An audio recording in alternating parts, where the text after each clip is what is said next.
விடுதலை போராட்டத்தில் தமிழக பெண்களின் பங்கு. தில்லையாடி வள்ளியம்மை 1898 தென்னாப்பிரிக்காவில் பிறக்கிறாங்க. பெற்றோர்கள் முனுசாமி மற்றும் மங்களம். தென்னாப்பிரிக்க நாட்டின் திருமண பதிவு சட்டம் என்ன சொல்லுது? கிறிஸ்தவ மத சட்டப்படி நடைபெறாத திருமணம் செல்லாதுன்னு சொல்றாங்க. இதை எதிர்த்து காந்தி தலைமையில் போராட்டம் நடக்குது. காந்தியோட பேச்சில் ஈர்க்கப்பட்ட வள்ளியம்மை காந்தியோட போராட்டங்களில் கலந்துக்கிறாங்க. 1913 வால்கிரஸ்ட் என்னும் இடத்தில் நடைபெற்ற அறப்போரில் வள்ளியம்மை கைது செய்யப்பட்டார். 3 மாத கடுங்காவல் தண்டனை விதித்து மரிட்ஸ்பர்க் சிறையில் அடைக்கப்பட்டார். இந்த சிறையில் தான் நிறைய கொடுமைகளை வள்ளியம்மை சந்திக்கிறாங்க. 1914 16ஆம் வயதில் மரணம் அடைகிறாரு வள்ளியம்மை. வள்ளியம்மை குறித்து காந்தியடிகள் சொன்னது: என்னுடைய சகோதரின் மரணத்தை விடவும் வள்ளியம்மையின் மரணம் எனக்கு பேரிடியாக இருந்தது என்று காந்தியடிகள் மனம் வருந்தினார்.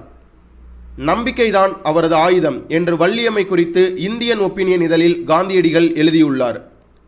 தென்னாப்பிரிக்க வரலாற்றில் வள்ளியம்மையின் பெயர் என்றும் நிலைத்து நிற்கும் என்று காந்தியடிகள்